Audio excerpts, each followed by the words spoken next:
Hey everyone, this is Sunny Justice with It's a Crime and Shame. Now, of course, before we get started into this video, if you have not subscribed to this channel, please consider subscribing and please hit that like and the share and the notification bell for all the times that we drop a video or do a live.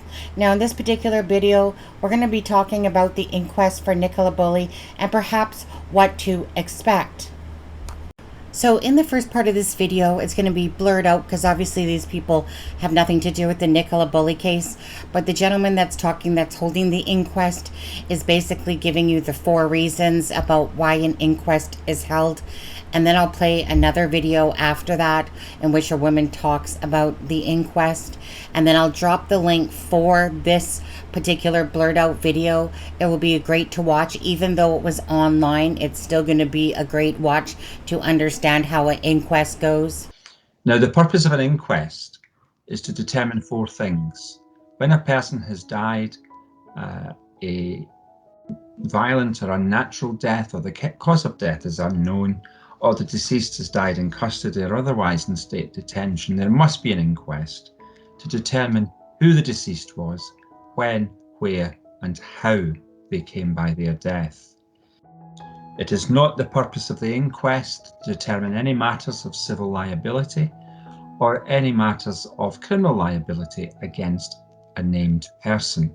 To that effect, Section 20 of the Coroners and Justice Act 2009 specifically prohibits a coroner from determining any matters of civil liability or criminal liability against a named person.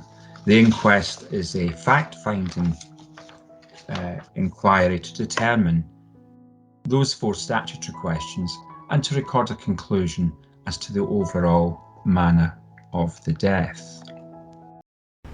Okay, so this next video will talk about what it's like when you have to appear and what you should do if you need to appear in an inquest, and basically about the doctors.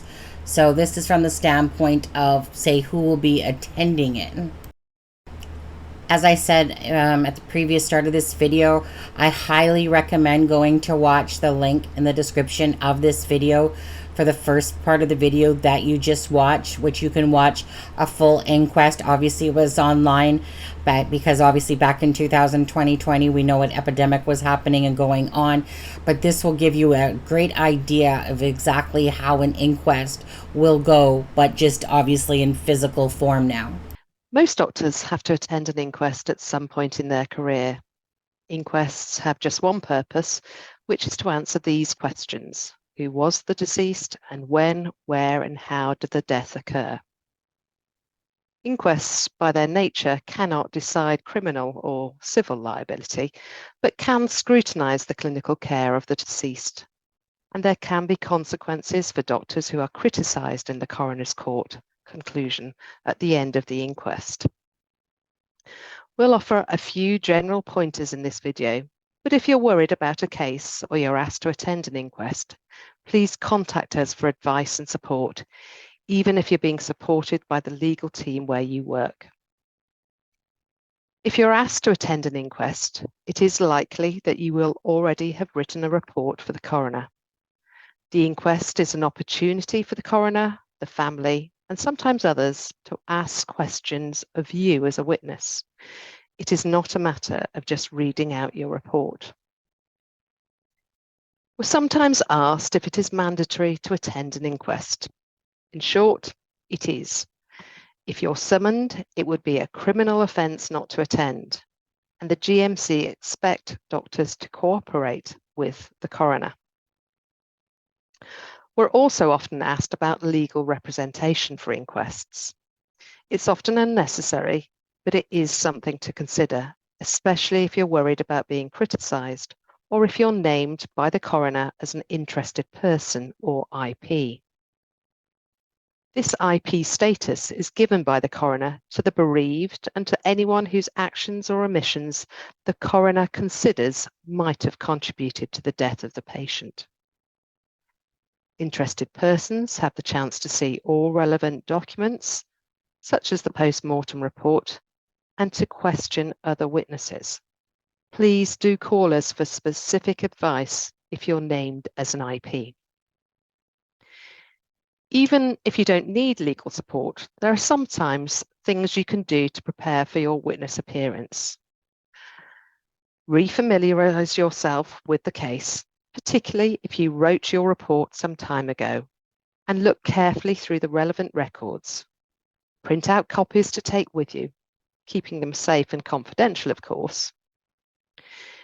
If you have reviewed the case as a significant event, for example, in your GP practice, have a look through the notes of any meetings and be ready to respond to questions about any changes that have been made since the case happened.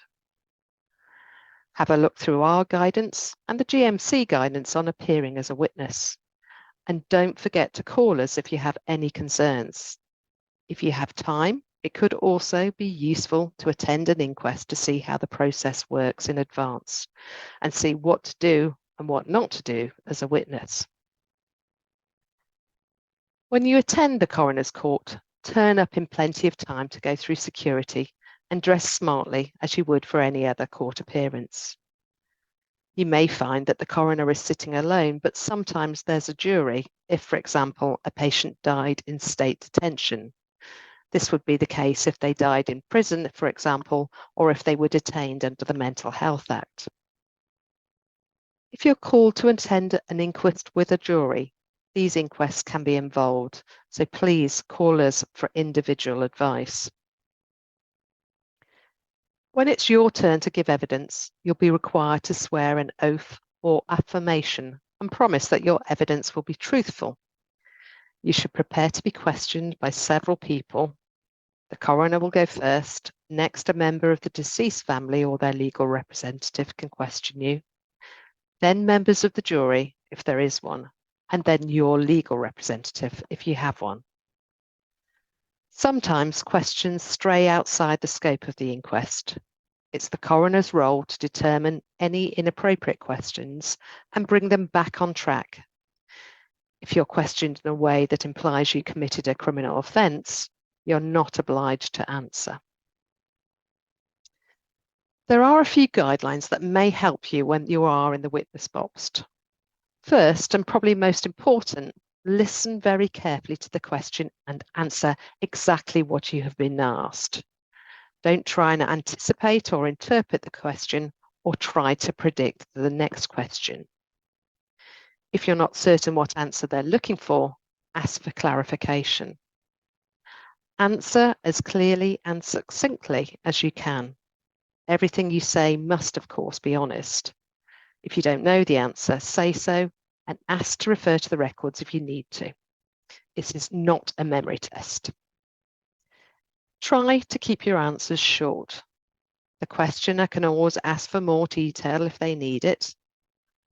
The inquest is an opportunity to provide the deceased family with a clear, factual account of the care and treatment their relative received. Please avoid using medical jargon as far as possible. You should remain composed and professional, even if you're asked the same question several times over. At the end of the inquest, the coroner delivers their determination, which used to be known as the verdict. This is a statement of how the patient died. You'll be familiar with natural causes or misadventure, but increasingly, coroners deliver a narrative determination, summarising the circumstances that led up to the death of the patient. Under the coroner's rules, the coroner may be required to write to an individual or an organisation to ask them to take action to prevent similar deaths from occurring, such as where systems failures in a hospital resulted in a patient's death. A doctor who is criticised by a coroner is obliged to let the GMC know. As with any other concerns you might have about an inquest, please call us to get advice on this when you need it. We'll include more links to our advice on writing reports, the inquest process, and appearing as a witness. I hope this has been helpful. Okay, so thank you very much for watching this video. I appreciate that very much. And again, please subscribe to this channel if you are not, and please give this video a like and a share. And please go to that link in the description of this video to go watch an actual online inquest. That will give you a great idea of what an inquest would be like, but obviously in person, as I stated. So anyways, you guys, justice for Nicola Bulley. Hopefully some answers will come to us soon, and hopefully you enjoyed the content of this video.